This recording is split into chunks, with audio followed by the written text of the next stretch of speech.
ৰামদিয়া হিন্দু সাধিনী সভাৰ উদ্যোগত ৰামদিয়াবাসী ৰাইজৰ সহযোগত 11 দিনাকৈ অনুষ্ঠিত কৰা এই ৰাস মহোৎসৱৰ আজি দশম দিন।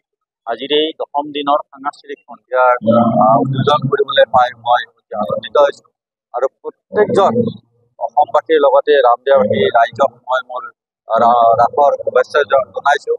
কৃষ্ণ সংস্কৃতিৰ জৰিয়তে আমাৰ সকলো সনাতনী ধৰ্মৰ ব্যক্তিয়ে আমি সমাজ জীৱনত আগুৱাই নিব লাগিব, কাৰণ কৃষ্ণ সংস্কৃতিয়ে দয়া প্ৰেম ভালপোৱা সকলো আমাক নিদৰ্শন কৰিছে।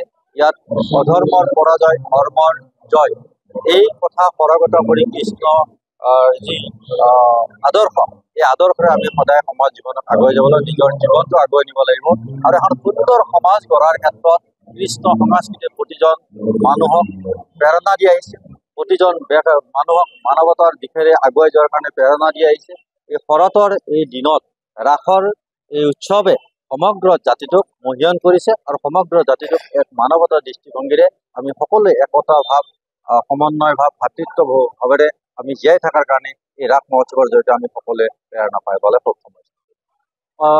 ৰামদিয়া ৰাস মহোৎসৱ অতি পুৰণি ৰাস মহোৎসৱ, 124তম এইবাৰ ৰাস মহোৎসৱ হৈছে।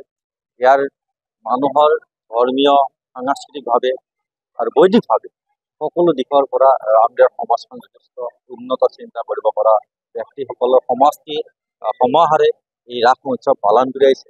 মই ৰাস মহোৎসৱৰ সকলো কাৰ্যসূচী মই সফলতা কামনা কৰিছোঁ আৰু মহাপ্ৰভু শ্ৰীকৃষ্ণৰ শ্ৰীচৰণত সেৱা জনাইছোঁ যাতে আমাৰ সকলোৰে মংগল